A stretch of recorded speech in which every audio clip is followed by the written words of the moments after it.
하나님의 귀한 말씀입니다. 아멘, 아멘. 마지막으로 말합니다. 베드로는 오늘 우리에게 이렇게 말씀해 주고 있습니다. 마지막으로 말합니다. 마지막이란 말은 모든 일의 결론을 얘기할 때 쓰는 텔로스라는 말을 쓰고 있습니다.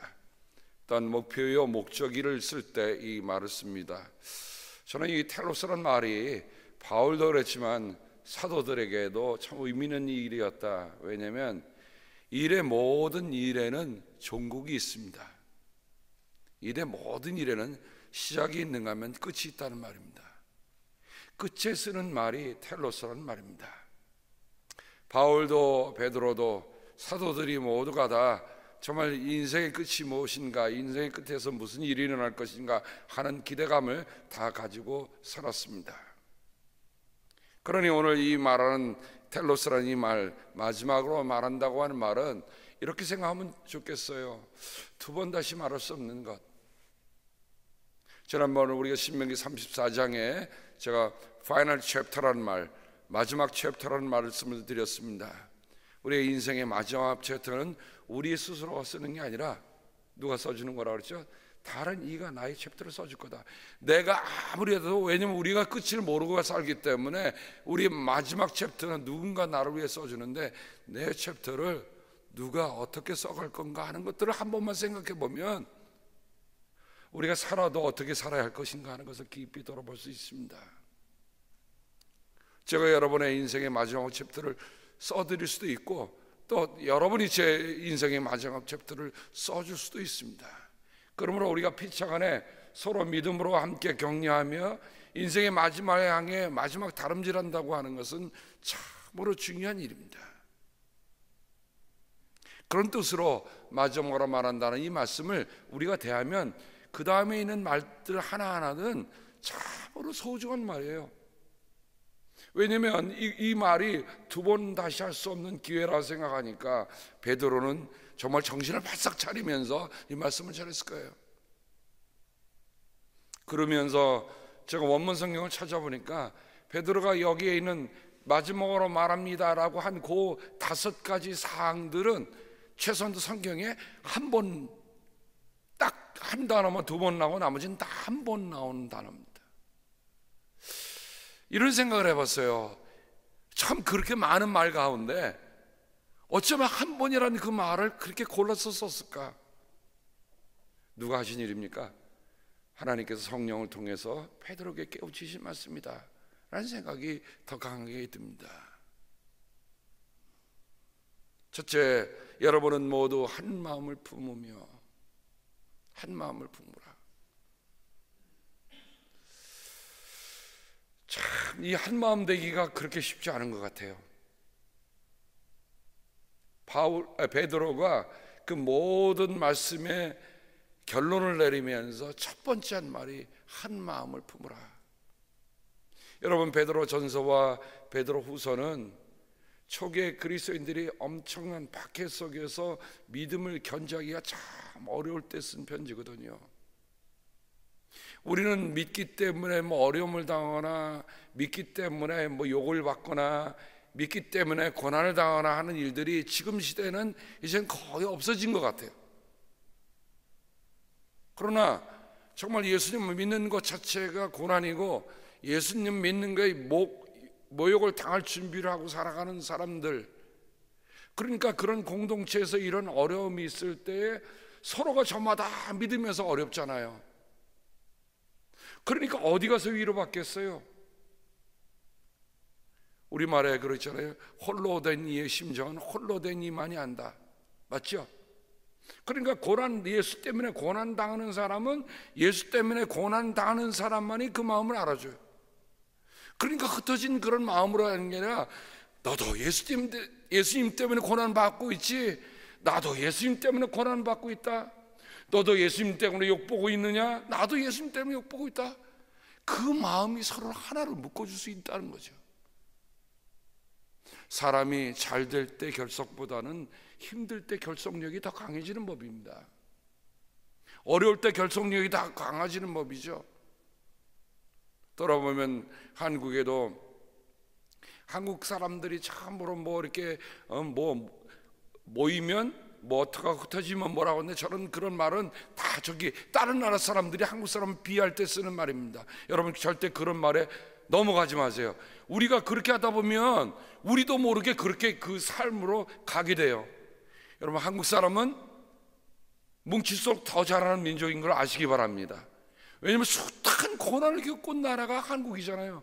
여러분 한 번 돌아가는 나라가 대국들에 둘러싸여서 그저 맨날 시달림을 당했던 나라 아닙니까? 유대인들도 똑같아요. 북쪽에서 남쪽에서 올라오고 치받고 그러면서 맨날 고래 싸움에 등 터진 나라가 이스라엘이요, 한국입니다. 그런데 그 고난 속에서 잘 견딘 민족 아닙니까? 그 민족을 자꾸만 헤아려고, 야, 한국 사람은 뭉치면 딴 일 한다, 이런 얘기에 우리가 현혹돼서는 안 돼요. 우리는 뭉칠수록 더 잘할 수 있다, 뭉칠수록 한마음이 될 수 있다 라는 마음을 우리 스스로 선포하고 살아야 합니다. 말은요 고백이에요. 고백하는 것처럼 우리가 살아가는 겁니다. 내가 안 된다 그러면 나는 안 되는 삶을 살아가는 거예요. 나는 하나님의 은총 속에 산다 그러면 나는 하나님의 은총 속에 오늘 살아가는 거예요. 죽겠다면 난 죽는 삶을 살지만, 기쁜 날이다, 감사한 날이다 하면 내가 기쁘고 감사한 날을 살아가는 거예요. 내 말에 나오는 말 하나가 선포의 영향력을 갖고 있다는 걸 우리가 기억하면서 살아야 할 겁니다. 그러니까 베드로는 한 마음을 품으라 라고 얘기해요. 한 마음. 어떤 고난이 닥쳐와도 이길 수 있는 힘이 뭘까? 우리가 하나님과 함께하고 그리스도와 함께하니까, 또 다른 믿음의 공동체와 함께하니까 이게 얼마나 신나는 일입니까? 한 마음을 품으며. 우리 가운데 두 마음이 없기를 바랍니다. 우리 가운데 어려움이 있을 때 한 마음 되는 거 중요합니다. 지난 주일날에 이숙 장로님이 보이진 않으셔서 무슨 일이 있으실까라고 했는데 전화가 왔습니다. 이숙 장로님이 지난 토요일날 베버리힐에서 좋은 일이 있어 가셨다가 우리 장로님이 좀 심장이 안 좋으세요. 그래서 갖고 계신 약을 먹었는데 듣지 않고 그 자리에서 쓰러지셨어요. 다행히 병원에 가서 7분 거리에 있어 갖고 빨리 모셔서 지금 시더 사이나이 병원에, 사이나이 병원에 지금 입원 중에 계셔서 이틀 동안 검사를 맡으셔서 어저께 저녁에 또 전화를 드렸습니다. 그랬더니 장로님 오시지 말라고 그러는데 그냥 마음이 가서 같이 좀 기도도 하고 와야 되겠다 생각이 돼서 오늘 오후에 가보려고 생각합니다. 이틀 동안 병원에 더 계셔야 한다고 하는데 검사를 맡으면 검사를 철저히 하잖아요. 특별히 하트 쪽에는요 검사를 철저하게 합니다. 그래서 장로님하고 전화로 어제 전화하고 그제 전화하면서 같이 기도했습니다. 여러분 어려움 당할 때 누군가 나를 위해서 기도로 함께 해주는 것처럼 고마운 일이 어디 있겠어요? 그래서 오늘 이따가 기도 끝날 때 우리 이숙 장로님 위해서 같이 기도하는 시간을 갖겠습니다. 여러분 우리가 편안할 때는 같이 기도해 주는 거 그렇게 감사한 거 모르지만, 정말 어렵고 힘들 때 누군가 나에게 한 마음으로 기도해 준다는 것 참 좋은 일 아닙니까? 참 신나는 일 아닙니까? 그게 한 마음이에요. 그러므로 교회는 무엇보다도 한 마음으로 그리스도 안에서 한 마음을 품는 것, 이게 중요한 일입니다. 바울도 로마서 12장 16절에 보면 서로 한 마음이 되고 라고 얘기했습니다. 단어의 배열은 다르지만 결국 한 뜻입니다. 서로 한 마음이 되라. 서로. 바울은 서로라는 말을 썼어요. 얼마 차이나. 우리가 마음을 같이 하는데 어떻게 하냐면 서로.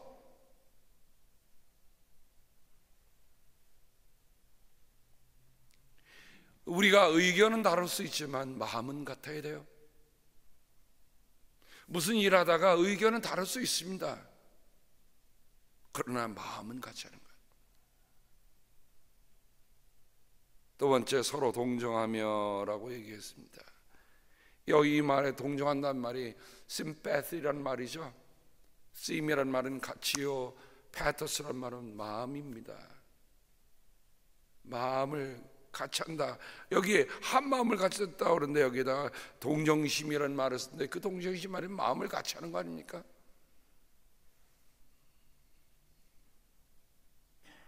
결국 중요한 거는 마음이에요. 마음에서 우러나잖아요.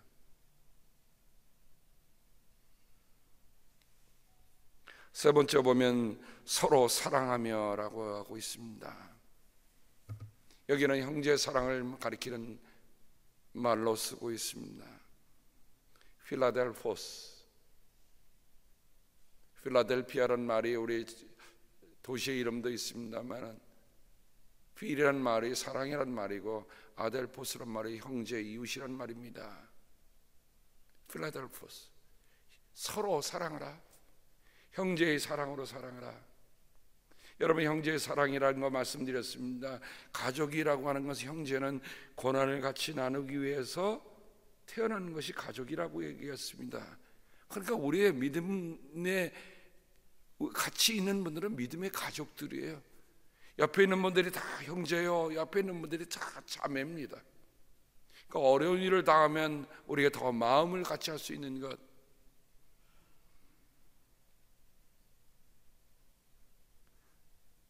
자비로우며 라고 얘기하고 있습니다. 네 번째 자비라는 말을 보니까 유스플랑코스라는 말을 쓰고 있습니다. 유라는 말은 좋다는 말이에요. 스플랑코스라는 말은, 스플랑크노스라는 말은 이 내장을 갈 때 얘기하는 겁니다.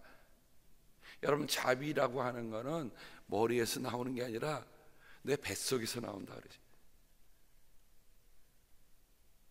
옛날이나 지금이나 참 말이라고 하는 거는요, 의미 없이 지어진 말이 없습니다. 그리고 그 말을 찾아가다 보면 참 의미가 깊어요.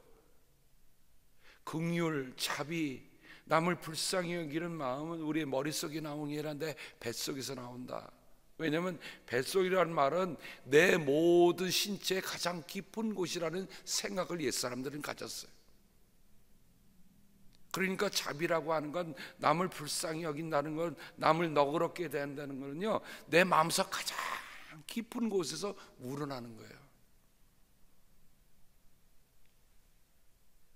그러면 우리가 그 말의 깊은 곳으로 들어가면, 그런데 그 마음속 깊은 곳에 우러나는 것이 좋다는 거예요. 좋다.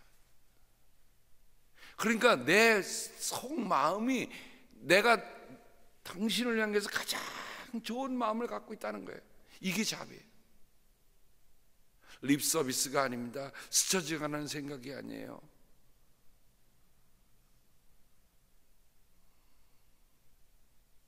다섯 번째, 겸손하십시오라고 얘기하고 있습니다. 겸손합시오. 이런 겸손이라는 말도 결국 지나친 말이 아니죠. 겸손이라는 말은 어느 때 비롯됩니까? 우리가 하나님의 한 가족이고 동시에 항상 상대방을 존중해 줄 때 내가 겸손해 줄 수 있어요. 상대방을 사랑해 줄 때 겸손할 수 있는 겁니다. 다른 말로 하면 위에 있는 이 네 가지가 될 때에, 다른 말, 한 마음 품고 동정하고 사랑하며 자비로울 때 비로소 겸손해지는 거예요. 그러니까 이 겸손을 제일 마지막에 둔 이유가 있어요. 이 네 가지가 되지 않으면 겸손할 수가 없어요. 사랑하지 않는데 겸손할 수 있습니까? 한 마음 품지 않는데 겸손할 수 있습니까? 서로 동정하지 않는데, 자비롭지 않은데 겸손할 수 있어요? 없습니다. 그러니까 자비라고 하는 것은 이 모든 것의 열매예요. 결론이에요. 사람들은 마음속에 늘 경쟁심이 있잖아요. 경쟁심이 있는 한에는 겸손할 수가 없습니다. 경쟁심이 아니라, 컴페티션이 아니라 컴패니언, 내가 한솥밥을 먹는 식구요, 친구라는 마음이 들 때만 정말 겸손해 줄 수 있어요. 이렇게 베드로는, 제가 바울을 참 늘 생각해서 그런지 꼭 베드로도 바울을 알고 뭐 얘기하다 보면 실수가 많습니다. 여러분 이해해서 들으시고, 베드로입니다. 오늘 베드로. 그러면서 그 다음에 3장 9절로 넘어갑니다. 3장 9절 하면 악을 악으로 갚거나 모욕을 모욕으로 갚지 말고 복을 빌어 주십시오. 여러분으로 하여금 복을 상속받게 하시려고 하나님께서 여러분을 부르셨습니다. 자, 하나님이 우리를 뭐로 부르셨습니까? 여기에 보면 복을 상속받게 하시려고 얘기했는데 결국 우리를 뭐로 부르셨습니까? 상속자로 부르셨습니다. 여러분 혹시 그걸 뭐라 그러죠? 갑자기 생각이 안 나네요. 죽기 전에 여러분 그 남기는 트러스트, 리빙 트러스트. 고맙습니다. 여러분 리빙 트러스트를 남기는 여러분 스타 작성하셨죠? 캘리포니아에서는 필히 작성하셔야 합니다. 왜냐하면 그 작성 안 해놓으면 아주 골머리 썩는 일이 법원에 계류가 되고 뭐 이런 일들이 많아요.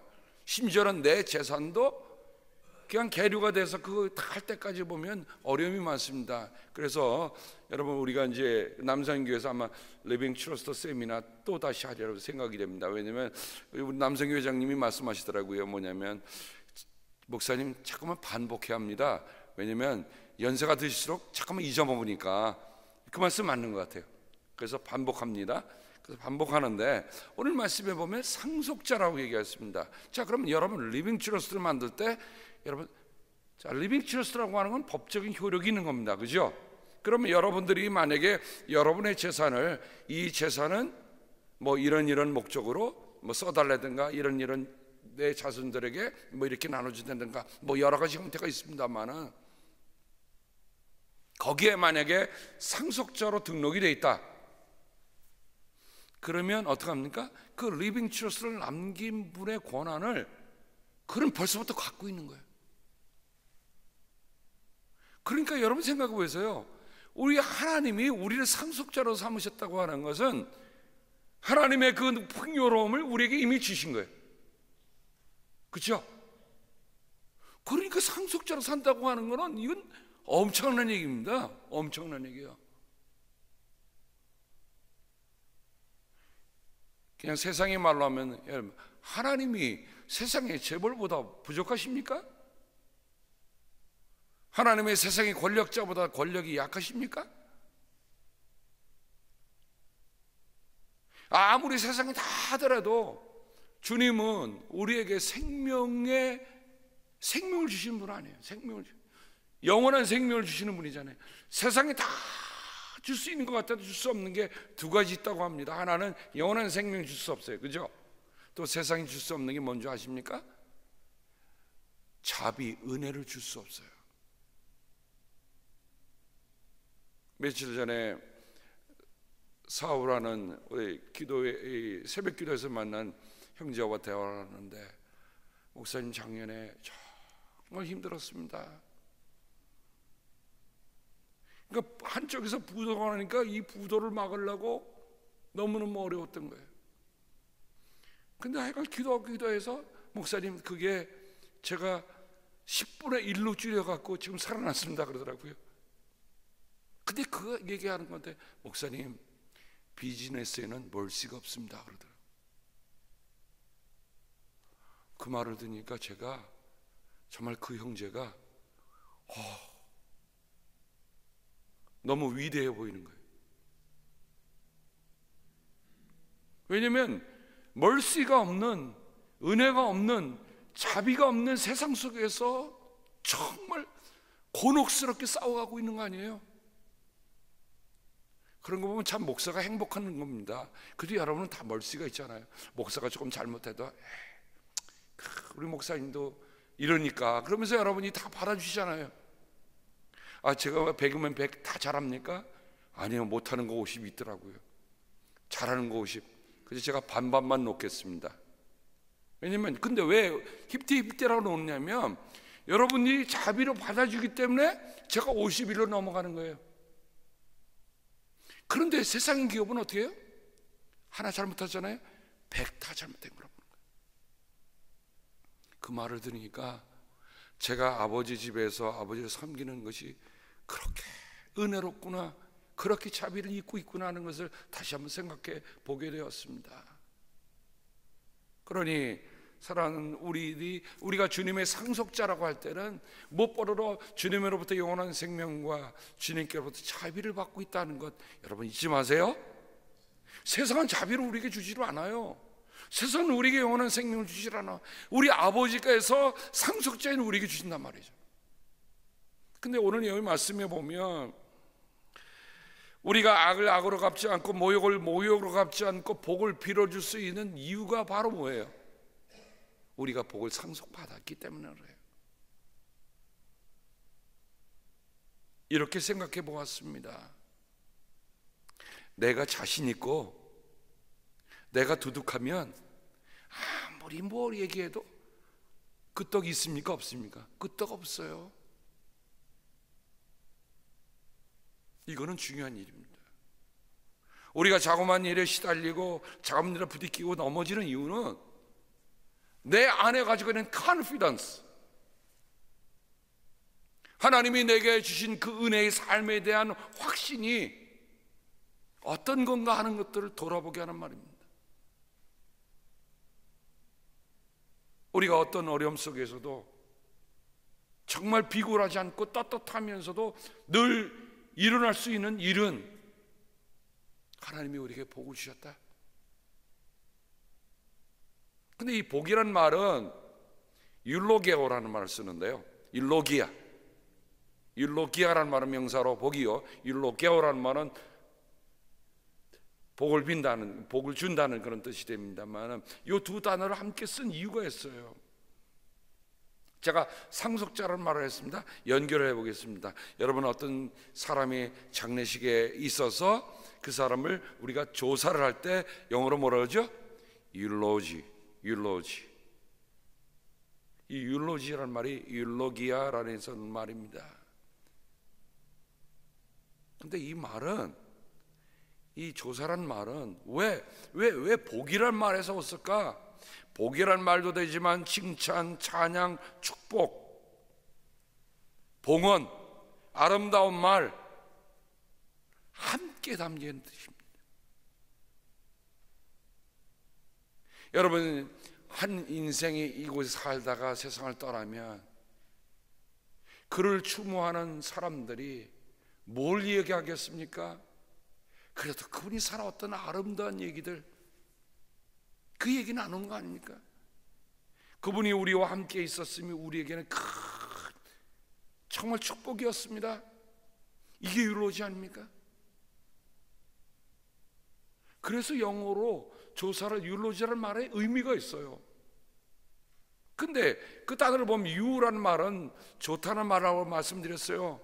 로기아라는 말은 로고스라는 말이에요. 좋은 말입니다. 그냥 복이라는 말은 그냥 좋은 말이에요. 우리말에도 이런 말 있죠. 듣기에도 좋은 말이 하기에도 좋다. 맞습니까? 그러니까 여러분이 듣기를 원하는 말을 다른 사람에게 하세요. 그게 blessing. 저는 우리 성도님들 한 분 한 분 이렇게 뵐 때마다 늘 마음에 그런 마음이 있어요. 일단 제가 들어오면 뭐부터 봅니까? 그분의 모습부터 봐요. 얼굴부터 봐요. 그러면 지난주하고 이번주하고 뭐가 달라졌다는 게 눈에 띕니다. 힘든 일이 있으면 힘든 모습이 있고, 좋은 일 있으면 좋은 모습이 있고, 심지어는 여러분들이 헤어 커팅 해온 것도 제 눈에 띄어요. 그러면 말씀을 합니다. 아이, 권사님 오늘 스타일이 멋있네요, 좋으시네요. 여러분, 이게 뭐예요? 이게 율로기아예요. 이게 복이라는 것을 여러분 엄청나게 큰 것으로 생각하니까 우리가 복이라는 말을 못 비는 거예요. 조그만 일 하나를 여러분 칭찬하면서 나눠보세요. 그게 복입니다. 왜 우리가 실수하는가? 조그만 일에 칭찬하지 않고, 조그만 일에 덕담을 하지 않고, 조그만 일에 블레싱을 하지 않으니까 큰 거를 놓치는 거예요. 그런데 실은 큰 축복은 작은 축복에서 시작됩니다. 물은 샘의 원천에서 시작되듯이. 그러므로 오늘 여러분 가실 때 보면 우리가 늘 그런 이제 굿 모닝 할 때 굿이란 말이 유입니다. 그 굿모닝 많이 하세요. 하나님이 우리에게 주신 좋은 날이라는 말이 그 안에 담겨 있습니다.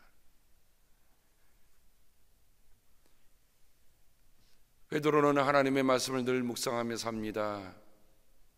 그래서 거기에 보면 시편 34편의 말씀을 인용하면서 말씀을 전해주고 있어요.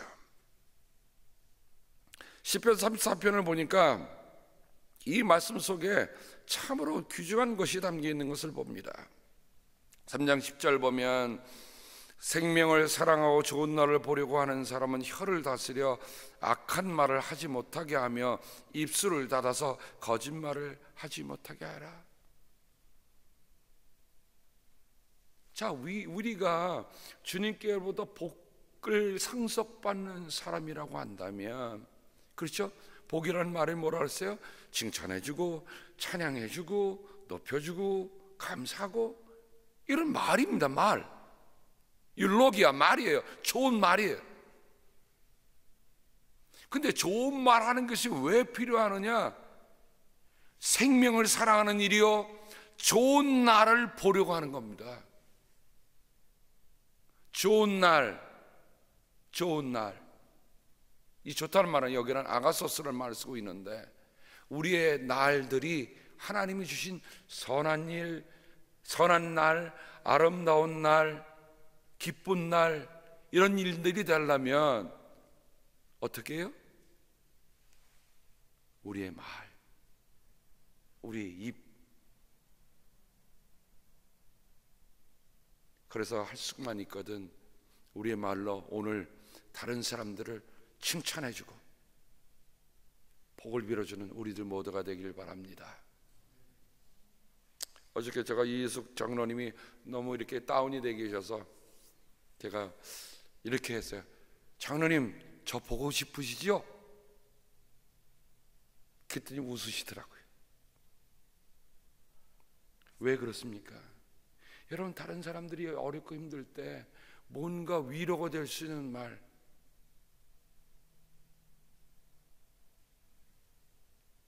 제가 예를 들어드리는 건 예로 알아주시길 바랍니다. 그러므로 말을 얼마나 중요했냐. 시편 34편 12절에 보면 인생을 즐겁게 지내고자 하는 사람, 그 사람은 누구냐? 좋은 예를 보면서 오래 살고 싶은 사람, 그 사람은 또 누구냐? 내 혀로 악한 말을 하지 말며 내 입술로 거짓말을 하지 말아라. 시편 34편 그 이하 12절 이하에 있는 말씀, 12절부터 17절에 있는 끝까지 말씀들을 여러분 다시 한번 쭉 말씀을 다하면, 베드로가 이 말씀을 시편 34편을 깊이 묵상하는 가운데 우리에게 다시금 일깨워주는 말씀인 것을 알게 됩니다.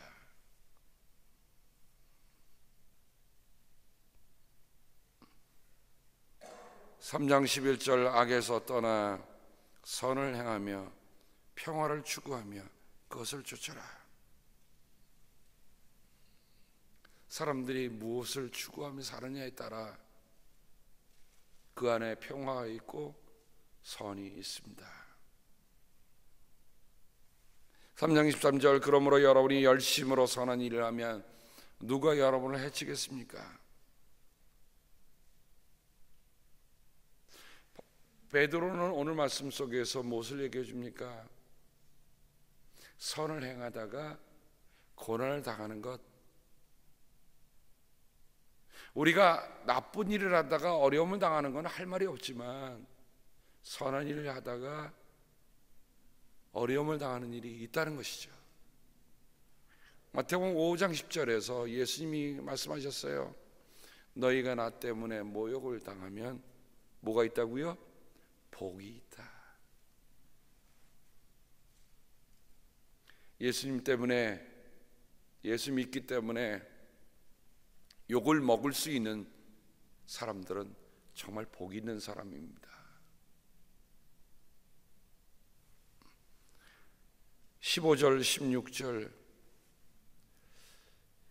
이 말씀은, 제가 이 말씀을 깨우쳤던 거는 신학교에 들어가서 깨우쳤단 말이에요.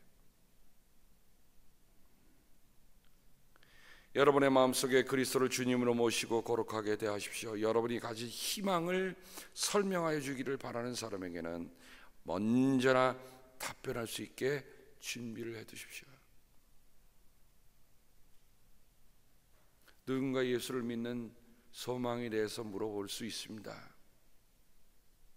누군가 여러분들이 왜 예수 믿느냐고, 여러분이 왜 교회를 가느냐고 물어볼 때에 여러분 언제나 답변할 준비를 하고 계셔야 합니다.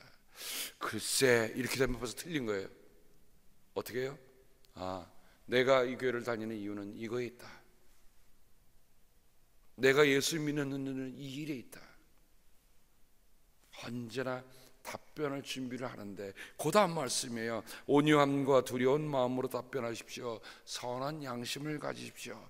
그리하면 그리스도에서 행하는 여러분의 선한 행실을 욕하는 사람들이 여러분을 헐뜯는 그 일로 부끄러움을 당하게 될 것입니다.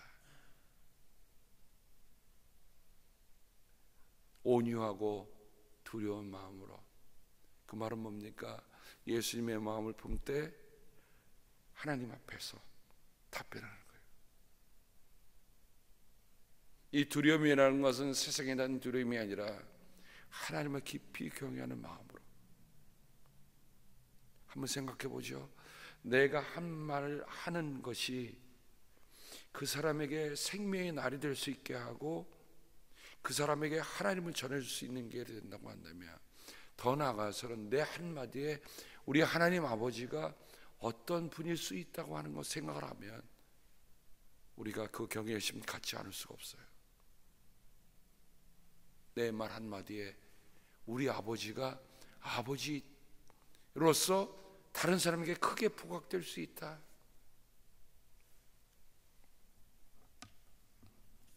아무리 못난 자식이라 할지라도 아버지에 대해서, 어머니에 대해서는 어떻게 합니까? 늘 감사한 마음이잖아요. 내 아버지에 대한, 내 어머니에 대한 자랑심이 다 있잖아요. 오늘의 내가 있는 건 나 때문이 아니라 내 부모님이 나를 오늘까지 있게 해주셨다고 하는 자랑심이 있잖아요. 이분이 내 아버님이십니다. 이분이 내 어머니십니다. 우리가 그렇게 얘기하는 그 마음으로 답변하면 하나님이 우리 아버지시니까 하나님이 아마 우리가 답변한 그 답변을 들으시면서, 온유함과 두려움으로 답변하는 답변을 들으시면서 하나님이 미소 지으실 거다. 저는 그런 생각이 들어요. 그래, 고맙구나. 내가 나를 아버지로, 내 아버지를 내가 이렇게 자랑스럽게 얘기하니 하나님도 우리를 어떻게 해주세요? 내가 자랑스럽구나. 오늘 한날에 우리가 나오는, 입에서 나오는 말 하나가 율로기야, 다른 사람들을 칭찬해주고, 다른 사람을 축복해주고, 다른 사람을 일깨워주고 하는 그런 말들이 되기를, 그래야 우리의 말이 생명의 날을 만들어내는, 생명의 날을 사람들에게 사모하게 하는, 우리에게 참으로 이 좋은 날을 보게 하는 그런 말들이 되기를 주님의 이름으로 당부합니다. 기도하겠습니다. 하나님 아버지, 사순절에는 무엇보다도 우리의 언어의 훈련, 우리의 말의 훈련에 대해서 깊이 돌아보게 하신 것을 감사를 드립니다. 아버지, 어찌 말뿐이겠습니까? 우리의 행동 하나하나, 그래서 우리의 말과 행동이 서로 하나가 되어 우리의 모습 속에서, 우리의 말하는 것들 통해서 하나님 아버지만이 높임을 받는 귀한 은혜가 있도록 주여 도와 주시옵소서. 일숙 장로님 위해서 기도합니다. 하나님, 장로님 심장 때문에 많이 힘들어 하십니다. 하오나 주님, 주님께서 붙잡아 주셔서 우리 장로님 속기 회복하게 하시고 다시 건강한 모습으로 주님께서 내게 주신 그 사명 끝까지 감당하는 우리 귀한 장로님 되도록 인도하여 주시옵소서. 주님 예수 그리스도의 은혜와 하나님 아버지의 사랑하심과 성령님의 사귐이 함께 하시옵기를 간절히 축복하며 기도합니다.